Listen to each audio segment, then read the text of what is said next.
guys, I'm going to quickly take you through a method on making your own beeswax wraps.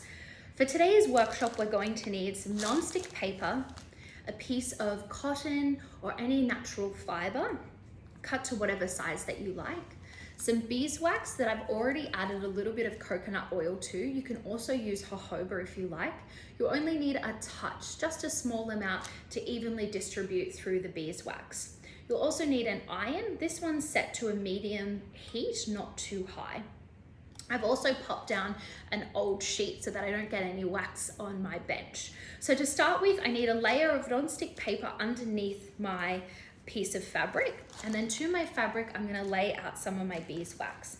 I'm gonna go all over the piece of fabric. So all the way to the edges, through the middle, some of those chunks.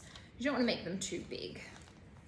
Now it's always easier to add wax to a beeswax wrap than it is to take it off. So spread that wax around, evenly distributing all over, and then pop your piece of non-stick paper over the top of the fabric and then hit it with your iron. You don't want to keep your iron in one place for too long. Beeswax has a natural antibacterial and antifungal properties in it. So we don't want to heat it up too much and burn out those properties. So move your iron around like so until you can see through the non-stick paper that you've melted all of that beautiful wax. The best way to store our beeswax wraps is to roll them or lay them flat.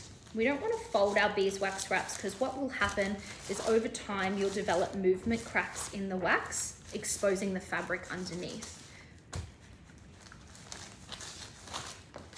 Alrighty, looks like I've got it all there.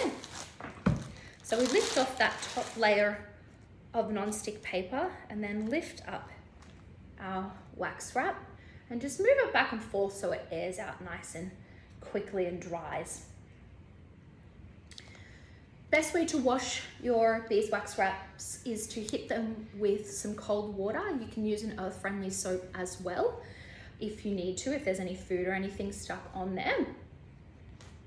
And that's it. You're done. You have a beautiful wax wrap. It's going to help eliminate some plastic waste from your house. It's going to help keep your food nice and fresh and last that little bit longer as well. Happy making.